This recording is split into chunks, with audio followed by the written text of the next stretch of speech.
So next, who we have is Sven Nyholm. Did I say your last name correctly? Yeah. He's at the I'm gonna try my German. Ludwig Maximilian Universität. And he's gonna talk to us. Anna and Sven are both laughing at my at my German or trying to say German names. Um, and he's gonna talk to us about digital duplicates. You recently had a paper with John Danaher on a similar-ish topic. Um, we have the abstract online if you guys want to go read it. But I'll hand it over to Sven so you can tell us more about it. Thanks, Syed, and thanks also David for organizing and for inviting me. Yeah, I did have as many as two recent papers together with John Danaher on this, and so I'm going to be drawing on those papers here. So I'm trying to synthesize some of the stuff from those papers and building on it and reframing it a little bit. And so this talk about personalized imitation games is part of the sort of the attempt to reframe what we already had and to present some of the same ideas in a kind of new and different way and relating it to some other context. To get us up and running, I'm going to start with a couple of examples. And so one, which I kind of just read about recently, which I thought was kind of interesting. So I'm not a big fan of country music, so I wasn't familiar with Randy Travis, but from what I understand, he's a big name in that field, genre. Sadly, however, about 10 years ago, he suffered a very massive stroke. And so he lost his ability to sing, to even speak. And if you're a singer, that's of course not great. However, he recently, this year, came out with a new single. Where that came from is the name of the song. And so he got his voice back and he can sing again. Or at least that's the way that this new song was marketed. It turns out AI was put to use here to create a copy of his voice. So a colleague of his was the actual singer, but with some sort of AI that had been trained on samples of Randy Travis's voice, they were able to sort of turn the singing of the other guy into something that sounds exactly like Randy Travis and create a copy of his voice in that sense and give him his voice back. That's the way that they were marketing this. And so he could release a new single under his own name. And now maybe it will be, I don't know if it's going to be a whole album or whatever, but it's presented by him and his record label as being sort of, it's him, he's back, new stuff is coming out. That's one case. Sticking in the music world, ABBA, they, as you may know, they retired, I think in the early 80s. And their heyday was sort of the mid to late 70s. At that point in time, I think they were like in their early 30s or maybe late 20s. However, I think last year, maybe 2 years ago, they returned. They reformed as a group and they released a new album. And then typically when music artists release an album, there's going to be concert tour. However, they are now a little bit older, so they can't really go out and perform.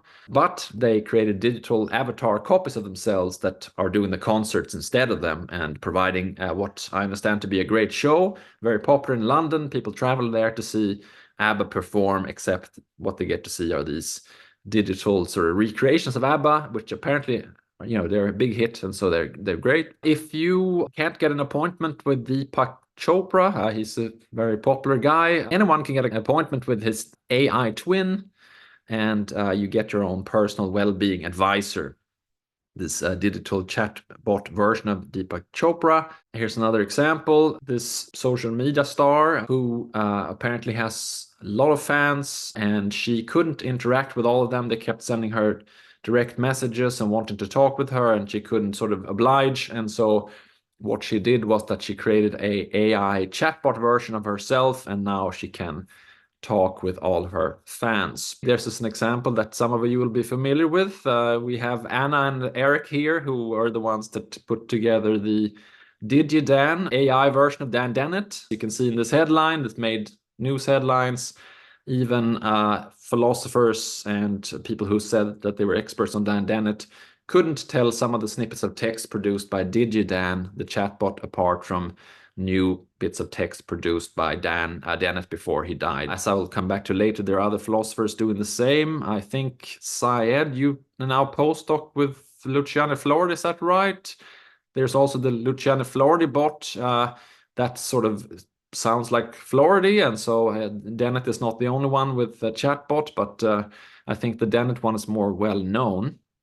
And these are very good. They're very, very convincing, and I'll get back to that later. One last example. You may have heard of so-called death bots, sometimes called grief bots. So these are digital recreations of people who have passed away. There are lots of companies all over the world working on a paper on this general topic together with a colleague who's from China. And he said that in China, this is a big thing apparently, but not just in China and elsewhere as well.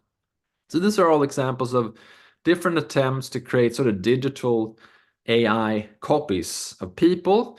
And I'm going to be interested in sort of the ethics of this.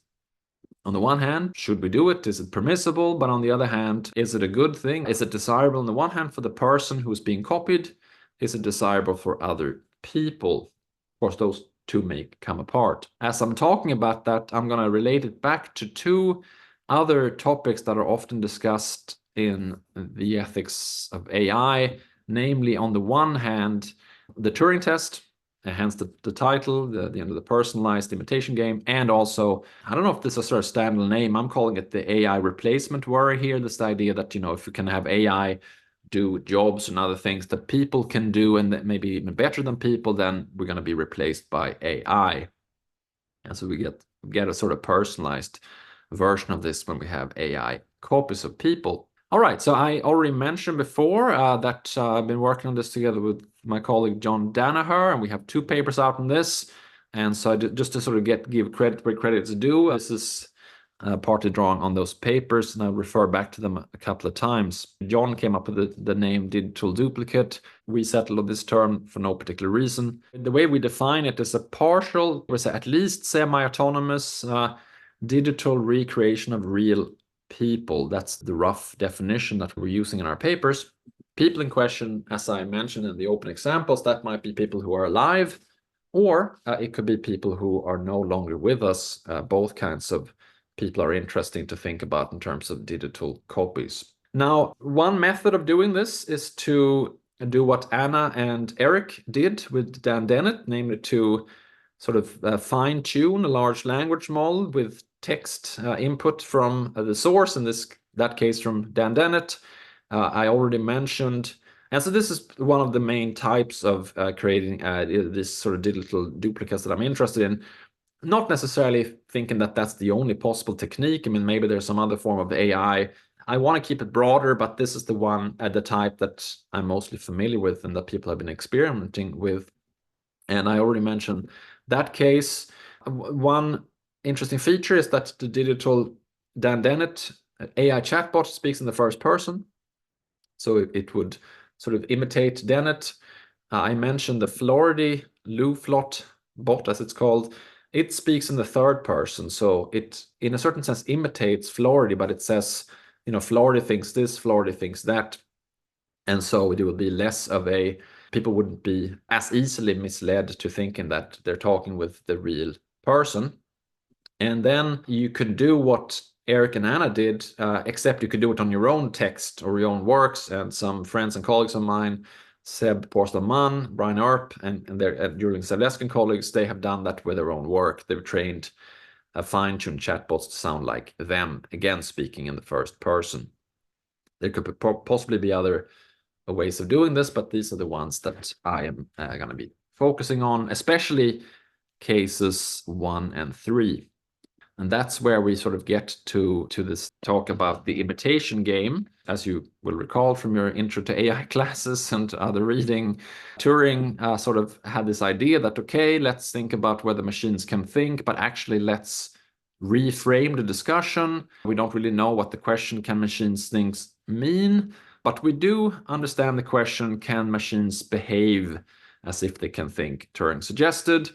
And in other words, can we create machines or computers that can imitate human thinking or rational behavior, and that can do so in such a convincing way that we would not be able to tell, is this coming from a human or is it coming from a computer? And if that's the case, then the computer is sort of doing well in this imitation game, or what has come to be known as a Turing test. And so the sort of the personalized version of this that I'm interested in here is that we have a digital duplicate that can so convincingly imitate a particular actual person that we can't really tell whether we're chatting with the original person, let's say Dan Dennett, when he was still alive, or whether we're chatting with DigiDan, the copy. Or, I mean, if the Luflot bot would start talking in the first person, or am I speaking with Luciano Floridi, or am I speaking with the chatbot?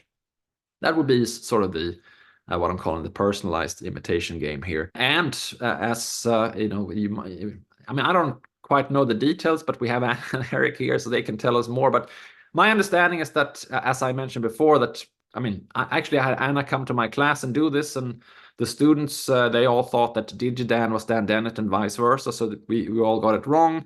But they're not Dennett's experts, but some people who put themselves forward as being Dan Dennett experts, they were also not able to do all that well in telling the real Dennett apart from DigiDan. So in a certain sense, this was a case where, at least for the sort of short duration of time, a version of what I'm calling the personalized imitation game was sort of passed by this Dennett bot. Okay, now, as people will know, I mean, there's a question, okay, what exactly, if anything, does the Turing test show? And do people take it seriously? I mean, I would say, well, I mean, the standard answer is, okay, well, the Turing test would show that the machine can think or is intelligent. Seems to me that actually a lot of people, when they say, for example, that LLMs can understand what they're saying and what people are saying to them, if you go to IBM, for example, their website, and they're checking their definition of an LLM, they say these are machines that can understand text and that can talk with you. Seems to me that it's implicitly they're making use of some form of Turing test. Now, as I said, I'm more interested in what I'm calling the personalized Turing test. And then the question would be, what would that test show, again, if anything? And here is where I'm coming to this other idea, namely the AI replacement worry. And so one possible answer to what the personalized Turing test would show is that there's a kind of worry that maybe a digital copy of me could be as good as me. And so there's no special value in having the original. You know, if you want me to come and give a lecture, you have to pay for travel costs and speaker's fee or something like that. So if you could have a digital copy of me, maybe it could all be cheaper.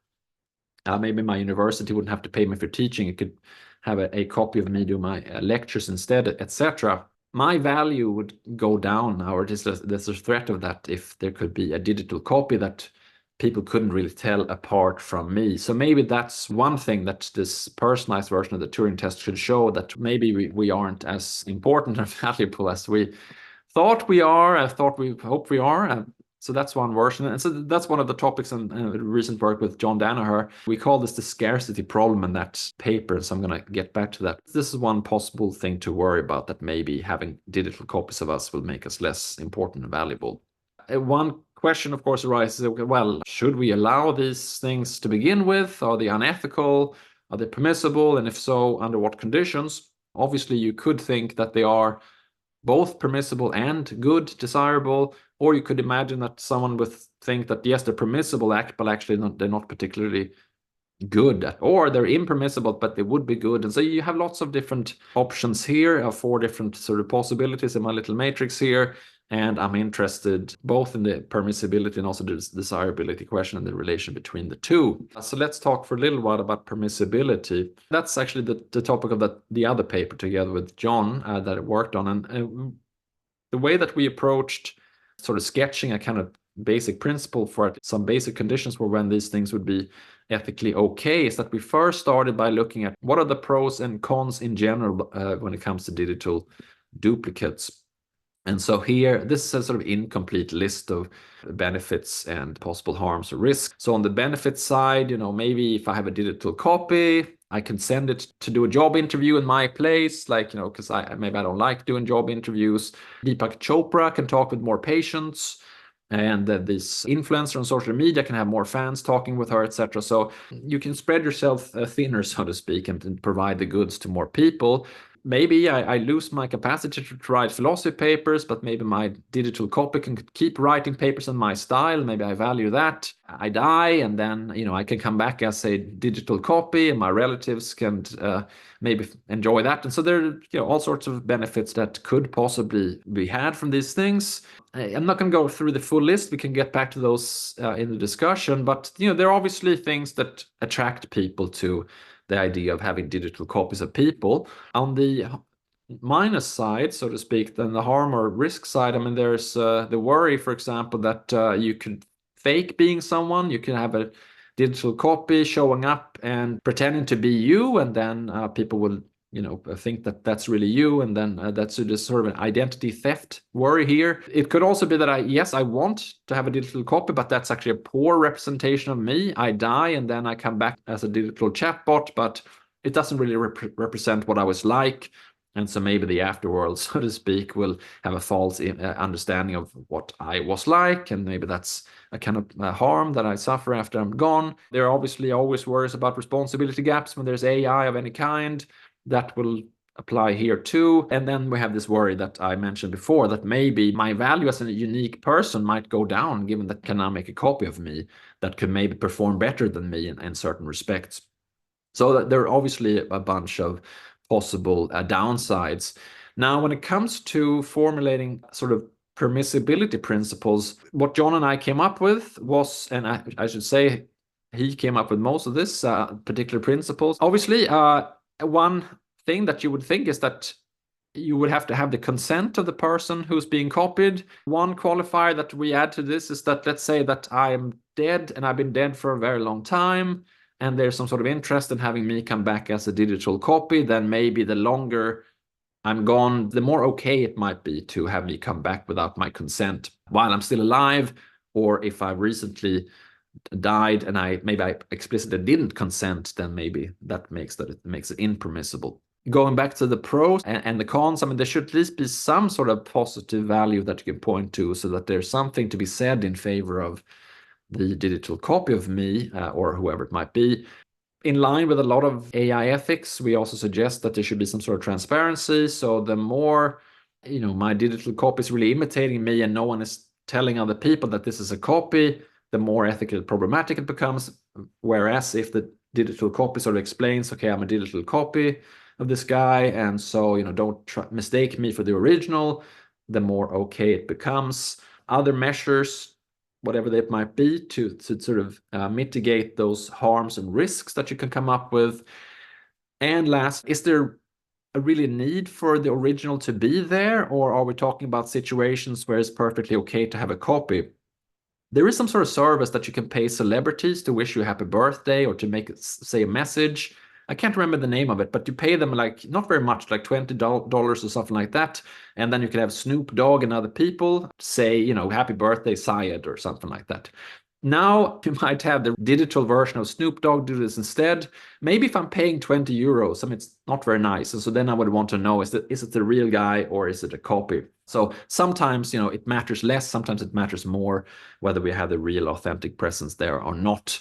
So those were some of the sort of the criteria that we suggested in this paper that we published for when it's permissible to use digital AI copies of people. And actually, one of the things we did, we talked about did Dan, is that an example of a permissible case? And we actually came to the conclusion that yes, it seems okay because Dan Dennett consented. There's at least some sort of educational value. I mean, there's obviously a lot of value to this very interesting case study that Eric and Anna did. You were transparent about it. You seem to, I mean, I've discussed this with Anna quite a bit, and so it took some sort of risk mitigation measures, and it didn't seem in those particular situations where you presented the Dan copy that there was a sort of a big need for the real Dan and Dennett to be there. So at least by these criteria, that seems to be one example of a use of a digital duplicate that was permissible from an ethical point of view. Let's say that this digital duplicate or some other one lives up to this criteria. So it's okay, it's permissible, it's not impermissible. It doesn't necessarily mean that on balance it's a great idea. Set DigiDan aside, I mean, I think that was an interesting and very good idea, but in other cases it may be permissible to have a digital version of Randy Travis, to have ABBA or whoever it might be, but the sort of separate question, how good of an idea is it, and who exactly benefits? Does Deepak Chopra benefit? Did Dan Dennett benefit? Do other people benefit? On balance, is this all good? So that's the thing I now want to just sort of talk a little bit about. And one of the ways in which you can approach that is actually to sort of use the kind of test that David Hume used in some of his books for whether something is a virtue or not. So you may know that in the inquiry concerning the principles of morals, he has this nice setup, but some personal characteristic of a person is a virtue. If it's either good for you or for other people in an instrumental or a non-instrumental way. I mean, this is obvious test. And so in the same way, you can ask for any digital duplicate, is it useful for that particular person, let's say for Dan Dennett, to have a digital duplicate? Is it somehow for him non-instrumentally valuable to have a digital duplicate? Or is it the case, or I should say and or, because it could of course be at the same time, is it useful for other people, for particular other people, or is it perhaps as good in a non-instrumental way to have a copy at hand? What I find interesting here is that you could of course have the case that actually for other people, maybe having the digital copy, let's say a Randy Travis's singing or ABBA performing concerts, or of a dead relative or a particular person coming to give a talk at a conference, if having the digital version, the copy, is as instrumentally valuable or useful, then I might start to worry that maybe I'll get fewer invitations, my salary might go down, etc. Because now there's something that's as useful that is a digital version of me that maybe costs less. I might get even more worried if people might think, let's say my friends and family, that instead of doing video calls with me if I'm traveling or something like that, they might as well talk with the digital version, because actually maybe it's more fun to talk with, or as fun to talk with, and they don't really care, so to speak. I mean, that would be quite worrying. Then I might feel that actually I'm being sort of replaced by an AI version of me, and that so insofar as these copies are good for other people, that might actually be a reason to worry for us, and so it might be nice for us who are being copied if at least while we're still alive, if there's a sort of added value in having the original. And of course, I would think that for most people, they really prefer having the original. But I mean, take ABBA, for example. I mean, like, they can't really, at that age that they are now, perform a concert of 2 hours in the way that they used to do in 50 years ago when they started out. And so in a certain sense, as I mentioned before, I mean, the AI copies might do a better job than them. I mean, I think actually that Dennett produced really high quality work up until his death, but you could imagine other people who, I mean, maybe a lot of us, we're going to continue philosophizing, and actually the quality is going to go down. And if you make a digital copy of us now, then perhaps that copy is going to produce higher quality work than if we just keep going. And then, of course, things get even worse if the digital well, that's the case in a certain sense that I just mentioned. Like, let's say that our capacities go down, our likability, etc., go down, but the digital copy of an earlier, younger, better version of us, that stays at a higher level. So that of course would be quite a big worry. Okay, so I've been talking about different kinds of digital copies. Maybe it's just text, maybe there's even a picture, maybe there's audio, so to speak. And I've been suggesting, I mean, I'm calling it conclusions here. I guess I should say suggestions rather, because I didn't necessarily present an argument, but premises leading up to these conclusions. But I think we should think here, the Turing test can be updated. We have a kind of personalized version, and we're not just talking about are we able to have a computer program imitate humans, but now we have, can they imitate particular people? And Eric and Anna's work has shown that at least for short periods of time, yes, that can be done. And then the question is, what would that show? One worry that you might have is that you get a kind of personalized version of the AI replacement worries. Now it's just not just the worry that AI might be better as teachers, as researchers, as this or that. They might also be better at being you, so to speak. So that's a kind of personalized version of the AI replacement worry. And when we think about this, we should think both about at least the minimal conditions which is permissible to have AI copies of people, but we shouldn't think that just because it's permissible, it's necessarily a great idea. And when you think about whether it's actually a good idea, you should think both about whether it's good for you and for other people. And then, of course, the question is it good as a means, or is it also equally good in a kind of non-instrumental way? If so, then the value of you and your individuality as a sort of scarce resource goes perhaps down, or at least is threatened. And so that would be something quite concerning, I think, to a lot of people, because I think we tend to think about ourselves that well, I might not be the greatest philosopher, the greatest friend, the greatest this or that, but I have a kind of distinctive value in being the particular person I am, and that can't be copied or replaced. But now we're starting to create copies of people, and so actually maybe this could also be something that we could do equally well, so to speak, with AI. All right, so thanks a lot for your attention, and let's talk about it. Thanks a lot. Yes, thank you, Sven. That was really great. Just I don't know if the panelists or not the panelists, the attendees can see the comments by the panelists, but Cameron said new imposter theory fear unlocked. Yes, and I in my head I was like, so I mean, me being on like the job market and stuff, I can imagine a job description saying PhD in hand or your AI duplicate ready by fall 2025. Um, but there's a couple of questions from the panelists. Yeah, you're first. Go ahead, Anna. Yeah, so maybe it's not really too many questions, but some comments. So first, I would say that was not a Turing test, because the thing we did with the experiment were just you saw one question and 5 answers, and you had to choose which one was written by the human. And a Turing test normally, so the normal setup is that you could go back and forward, and I could promise that DigiDan would not survive this going back and forwards for a very long time. So not the whole Turing test, but something like the first tiny step. The other thing, which is quite important if you think about DigiDan, is that we had this agreement, it's not public. Nobody was allowed to talk to DigiDan besides Eric, who paid for it, myself, and Dennett. And then so I think this is a sort of a special arrangement we made. We made a digital replica of somebody, but we had the rule that nobody in the world could ever talk to it. Yeah, I mean, so this is one of the reasons why John Danaher and I thought that this was ethically okay, because you couldn't sort of use this to fool people that they're talking with Dan Dennett, because you wouldn't allow anyone else to use it. But if you create a kind of chatbot version of DigiDan, so to speak, and you release it to the general public, if you were to do that, then of course people might start writing emails and sending it out and pretend to be Dan Dennett. People would be flattered, like Dan Dennett wants to email me, etc. So this would be one of the sort of examples of the kind of like risk mitigation measures that one could take. One could create a copy and then keep it under lock and key, so to speak, and not allow people to use it.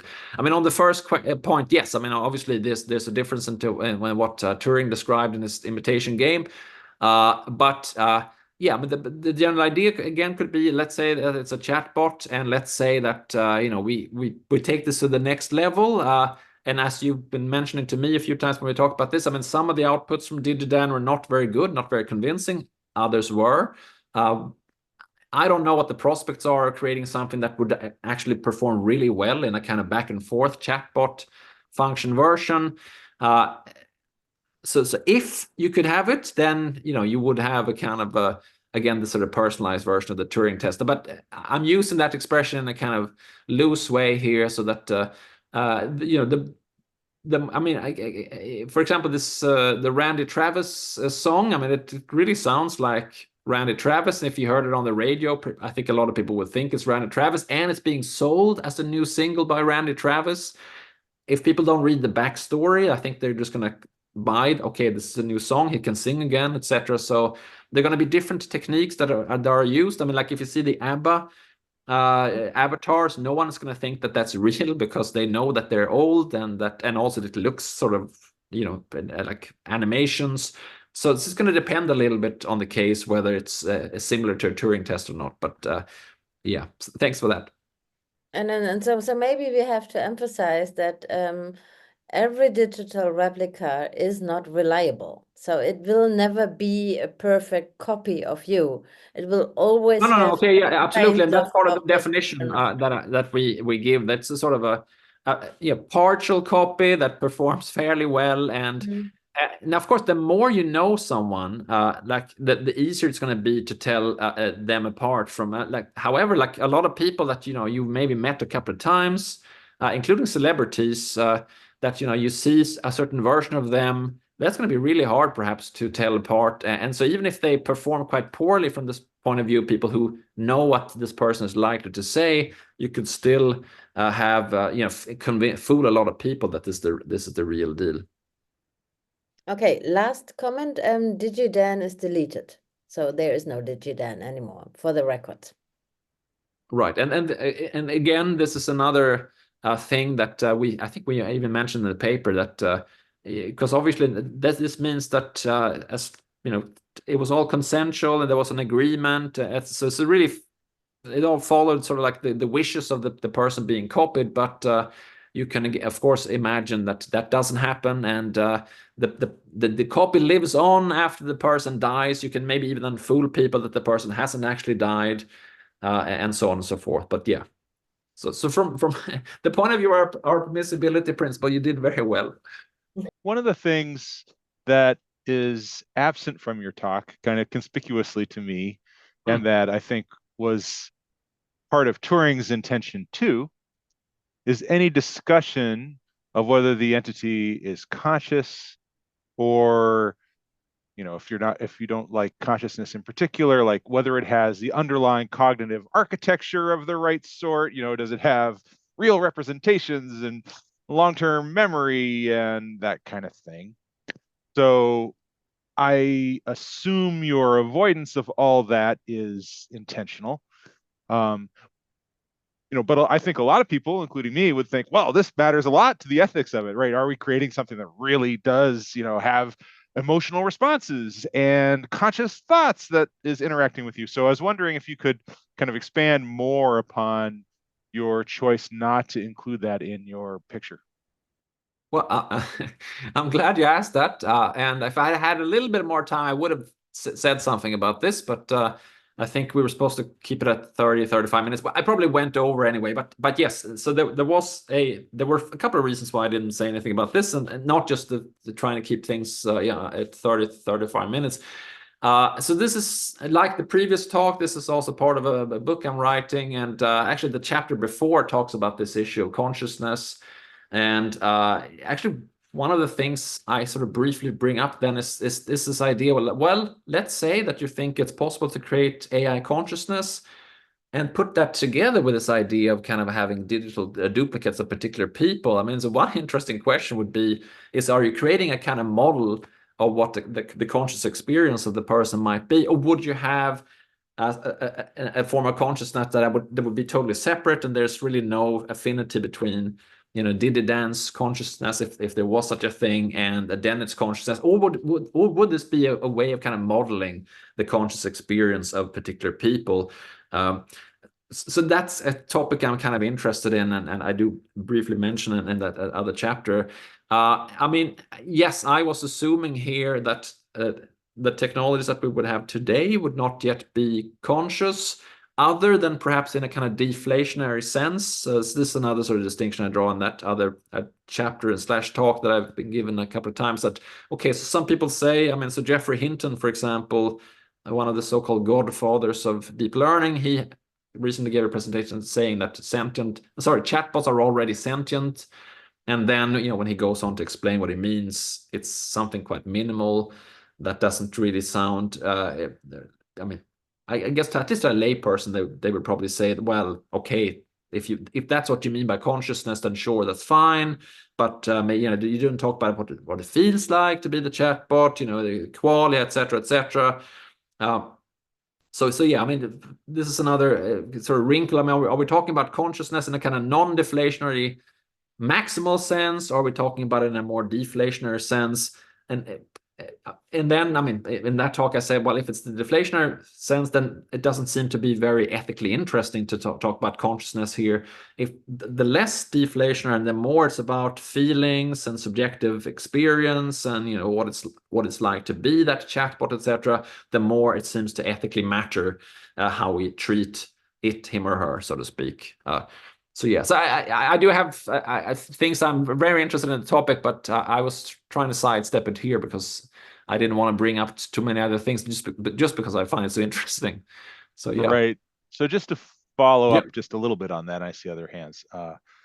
One is I would want to add to the permissibility conditions something about the AI's status if it is on whatever grounds itself a subject of moral concern, right? Well, okay, so actually, yeah, well, great, thanks. I mean, I would say yes, if it were an object of moral concern, then you have to be concerned about it. But second, I mean, there are also some of these indirect arguments that people sometimes talk about. If you would become more cruel if you were cruel to a digital copy of someone or something like that, then maybe you have to make sure that people are interacting with it in a polite and nice way so that they don't wreck their moral character or something like that. So there could be two sort of additions that you might want to make: the direct and indirect kind of moral consideration types of arguments. Okay, so maybe the digital duplicate itself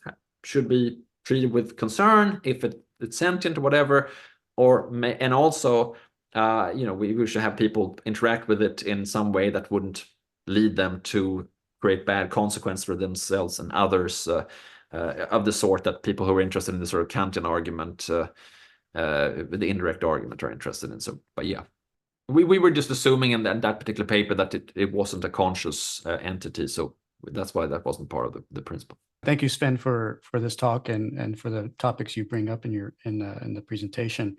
One of the things that I was thinking about, maybe that might be both an intrinsic and instrumental, maybe cost in digital duplicates, would be maybe its impact on us as knowers or as epistemic agents. That maybe if these digital duplicates are reliable enough, or maybe not even just as representatives of us, but also maybe in helping us curate the information that we need to make decisions and so forth, maybe even may help us make decisions for us if we maybe rely on it as such. And Syed and I have been working on a paper about the cost that judges might incur if they regularly use algorithms to make certain decisions. I imagine, imagine this might, one other cost maybe to digital duplicates is to maybe prevent us from developing as knowers, and maybe we lose some ability to make on a regular basis decisions for ourselves. So yeah, there's more of a comment than maybe a question. No, I think that's a good point. And I also, so I mentioned the work by Sebastian Porstman, Brian Earp, and Julian Savlescu and colleagues, when they suggest that, okay, let's train language models and fine-tune them on one's own work so that one can have sort of a digital twin that helps to write one's papers. And then, this was in American Journal of Bioethics, when they had their short response. I wrote one of the short responses, and I had a kind of version of this worry there that, yes, if I start using that too much and have too big chunks of my papers written by my digital copy, then over time I might lose some of my sort of mental muscle, so to speak, and not just become, you reframe it in terms of becoming less well functioning as a knower, but maybe just as someone who can reason and think about philosophy issues or whatever genre writing I do. And also, like, if I send out my digital duplicate to go to boring meetings instead of myself when there's online meetings, and then maybe I do learn something for some of those interactions, and over time I might lose all sorts of skills. And so yeah, that's definitely what you're bringing out is sort of one specific version of a broader worry that using these things too much might lead to cognitive apathy of some sort or other. I think, yeah, great point. Clint wants to ask, I'd like to hear your thoughts on how considerations of sustainability factor into the permissibility/desirability of using digital duplicates. A problem seems to be that many of the most valuable applications of digital duplicates may be ones that will require fine-tuning for individual users, unlike, say, the ABBA duplicate that needed to be trained and then could be enjoyed by many. A duplicate of a dead relative or a therapist that wants to be responsive to the client's needs may need constant updating for many individual users. So the question is, since this is very resource intensive, maybe we should have a pretty high bar for permissibility in terms of positive value of the duplicate. Yeah, well, the short answer is that yes, I agree. this is of course one of the main general problems with AI these days, that it's so resource and energy intense, and so it's very bad for the climate, and so maybe I mean, some people say, well, soon AI is going to help us solve all sorts of it's going to invent new forms of energy creation, and so it's going to sort of pay back what it's taking out from the climate now. If that's true, then great. But other than that, if that doesn't happen, then yes, this is a big concern, and I can only agree. Yeah, thanks for this really interesting talk. I love the distinction right between the Turing test and the personalized Turing test. I mean, once you said it, it made perfect sense to me, but I don't think I've ever quite distinguished that in my mind before. So thanks for that. I want to talk about that. One of the harms you mentioned was poor and faulty representation of a specific individual. And as I was thinking about it, it almost occurs to me that you're raising almost like a statistical question, right? So Daniel Dennett, right, has in some ways like all these kind of samples of responses that are out there. They were collected by Eric and Anna, and then those were amalgamated in such a way that Dennett-like responses could be given. But of course, when you're dealing with statistics, right, there's ways of sort of specifying how representative a given output might be vis-a-vis a sample set.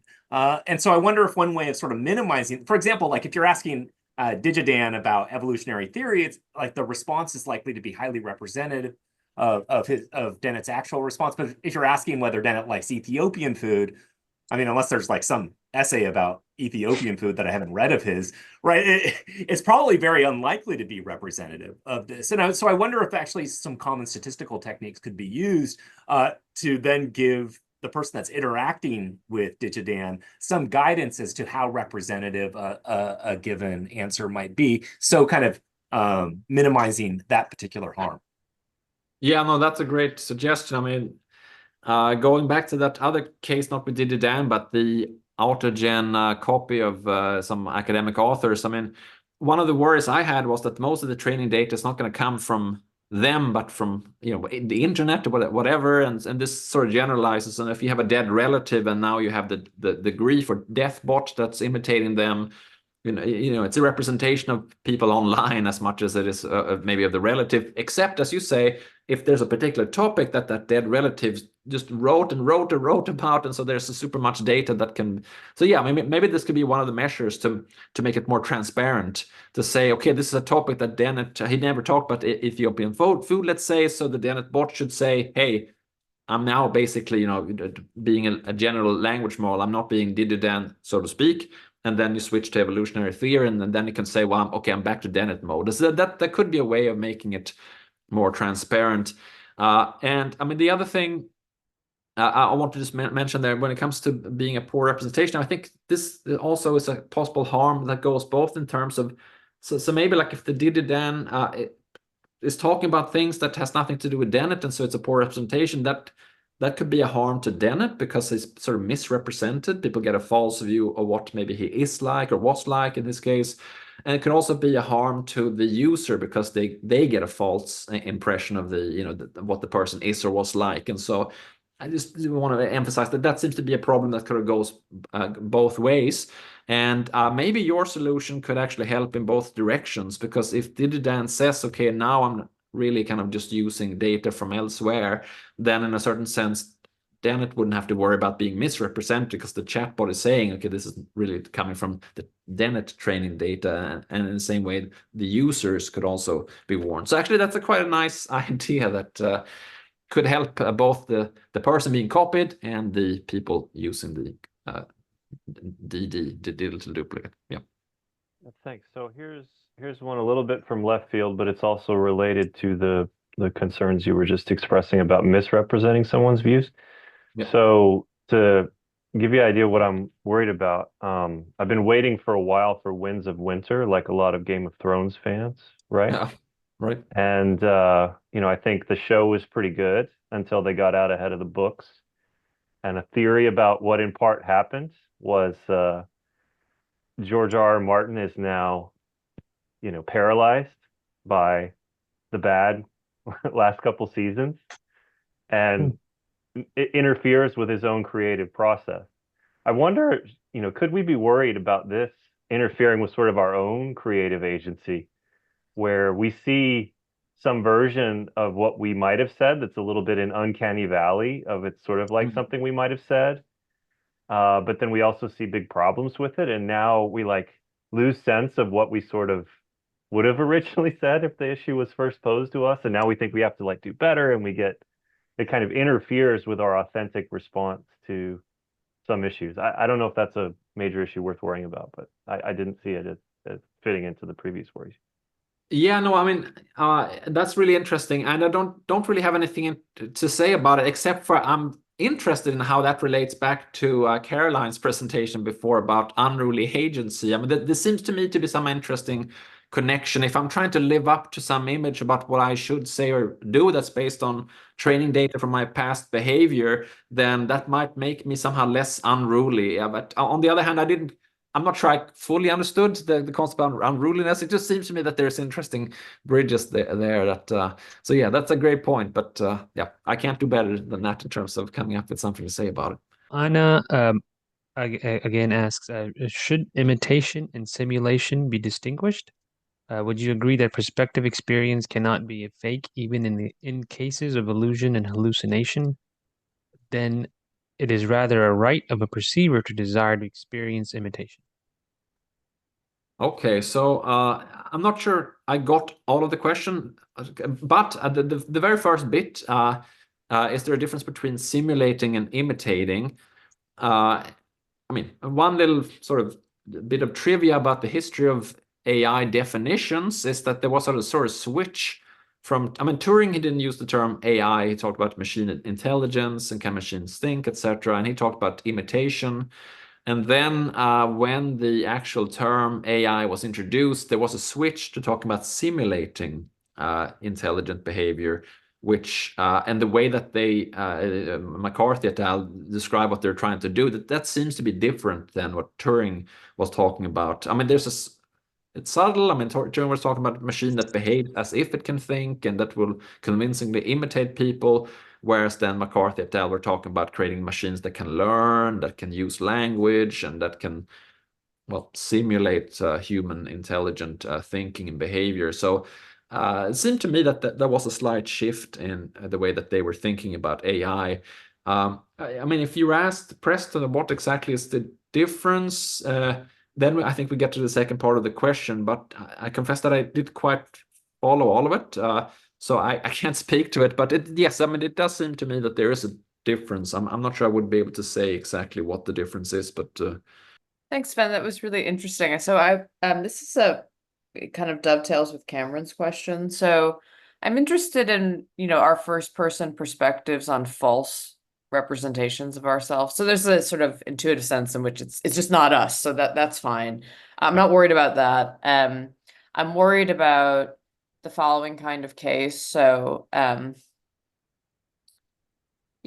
social media is strange. The algorithm populates a bunch of strange things, and you think, I'm not interested in that. Why is it showing that to me? And then you think, oh, well, actually, I did. I clicked on a lot of that thing, and it turns out I'm interested in, how to like, grill peppers or something on the grill. I never thought I cared, but turns out I am. Okay, so that's a little bit of a weird, alienating experience, and I'm puzzled about whether or not those things are or are not representative of us. But what the case shows us is that sometimes our sense of what we would do or say, or whether or not a representation is quote unquote false of us in the more interesting sense, is not always well settled by appealing to our intuitions about whether it is or not. And so I wonder what you would say about how that affects your view about these kinds of cases, in cases where people are still alive, or cases where they're dead, it's differently complicated. So. Yeah, no, that's really interesting. I mean, as you started that comment, I was also thinking about the sort of the virtue ethics situationism literature. People say, like, if I were living in the in like the Third Reich. I would never have done what the Nazis did, etc. But then perhaps for a lot of us, maybe we would have done some of those things, and so our self-image doesn't necessarily match our dispositions and what we would or wouldn't do. It's still interesting to know what people think that they would do and wouldn't do, because it does tell you something about the self-image of the person, what they identify with, etc. But it might not be a reliable guide to what they even what they did do. Like, so if you ask me what did I do like 10 years ago, 5 years ago, or whatever it might be, then I might not really know, but I say something that sounds plausible to me. So one possible use then of the digital replica could be, for example, in a trial, maybe to find out what happened, we should have both me on the witness stand, but also my digital duplicate, and maybe in between the two there lies the sort of the truth of what happened, so to speak. So there could possibly be uses that are good for society, so to speak, because we can sort of catch the criminals. But on the other hand, there could also be, of course, cases where, in a certain sense, it's statistically likely that I would have done a certain thing, and that fits with my character. But sometimes we do act out of character, and so I did, in fact, not do what I was likely to do, given how I have behaved in the past. And so you get this strange sort of sort of counterfactuals in terms of, what am I actually likely to have done or to do in the future? But then what I actually did do and what I will do may not fit with that profile. Partly, so this, of course, has to do with ideas about, there's this nice book by Christian Miller, I think is his name, that's called something like The Character Gap, and he argues that we have dispositions, but they're gappy. And it's an interesting set of issues, and it really raised the question, okay, what use could these digital twins or copies be put to, and does the fact that they sort of fit with what we're likely to do or have done, what does it say in terms of what we actually, what we would do in another sense, like if we actually were in that situation? And there might not be a perfect match, and that again, that may go back to some of your things about the unruly agency, parts of agency. So yeah, great question. So I was just thinking that, so thanks, Sven, that's a really interesting answer. And I do think that our responses about what we think, represents us and what does represent us, those might be two non-comparable ways of understanding. I would think of the questions about intrinsic value in this context. And the non-comparable part is interesting, because you might think that knowing what we would have done as opposed to what we would want ourselves to have done or said or whatever might trump in important non-comparable ways the kinds of things we think we want ourselves to have said or done, at least from the perspective of self-knowledge, if not from the perspective of being actually representative of who we are. But that's just, I haven't thought through all the issues, but it seems like that will help with some of the intrinsic value part of the story. Thanks so much. Yeah, no, it reminds me a little bit of a discussion in positive psychology about the memory of affective experiences and how it sort of felt during the experience. And that, if I have a painful experience that is not very painful at the end, or like a really nice one that's very nice at the end, and then how I remember it's going to be quite different than if you asked me throughout the experience how it was. And some people talk about, which one represents the sort of the true you or true self. And really a kind of fascinating topic that is brought up here again with this digital copies of people. Yeah, I had this idea. So the digital, imagine Sven, I would build you a digital Sven, and then I would force you to interact with this digi Sven every day, at least 4 hours. And of course, digi Sven would not change. It would be sort of the same entity during the next 3 months. But I hope you, as a human person, you may change, you may learn something new, you may make something experience which really change something in you as well. But if you sort of learn to communicate with your digital replica all the time, would you think that maybe the power of changing your things might be decreased? I mean, it's very hypothetical, but I just wonder whether we sort of, if we say, this is my digital replica, and I sort of touch down with it every morning, every lunchtime, every evening, and it's sort of my corrective about who am I, and then I'm not changing anymore. Then I'm sort of aligning to this not changing thing. What do you think? Yeah, well, I mean, I'm reminded of some discussions that people are having about the sort of the so-called death bot version of this, or grief bot. Should they change over time? Should they, for example, refuse to say anything about subjects that, well, let's say there's a new technology or new event happening, and then the person had died before this new technology come out, or before the new event had happened. Should they then say that, well, back in my day, we didn't have ChatGPT, or we didn't have, Trump or Harris as the new president or whatever, and so I can't really speak to that because it wouldn't really represent who I was when I was alive. I should stay static, or do we want grief or death bots that would sort of change with the times? They would update what they can talk about, so now they can talk about Trump or Harris or ChatGPT, whatever didn't exist back in their day. Yeah, and I mean, if the person would have lived on, then, as you say, they would change, they would learn about these developments, and they would be able to speak about them and to have an opinion about them. So in a certain sense, there would be a better representation of a person if the digital copy could be made to change over time. But on the other hand, then they may go off in a path that the person wouldn't, and so you would get sort of one version of the person. I mean, here people might have different opinions, but one would be that there is just only one version of the person that's possible. They would go in a certain direction. Others would say, no, actually, I could change this way or that way in the future, and they would all be me, so to speak. But just because there's a certain causal path between me and that future person, that makes me me, but I could change. And so I guess what it brings up is that, it just depends a little bit on how you think about the identity of the person over time, and do we have a better representation of someone if it's static and it doesn't change, or would it actually be a better representation of a person if the thing can change in different directions? And given that we, as you say, as people, we do change and we update ourselves, so to speak, over time. So maybe the more, from one point of view, these things would be static, the less there would actually be sort of adequate representation of what this person is like, Yeah, but because maybe, that person would change. Yeah. Sorry, but maybe it's just dangerous if they are static, because you get more static as well. Well, You yeah. align with. Of course, well, I mean, if let's say that I'm now in a good state of being, so to speak, and that I could change in a bunch of ways, and some of them would not be so good, then maybe it would be good if I was static.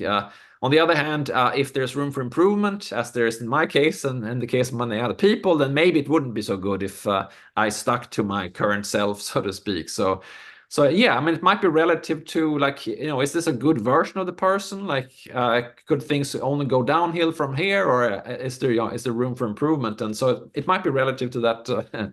Consider, for most people, you would think that growth is possible, and it's part of life that you should change. If you stay the same, there's something strange with you. But yeah, those seem to be some considerations that one should take into account. Thank you. All right, thanks everyone.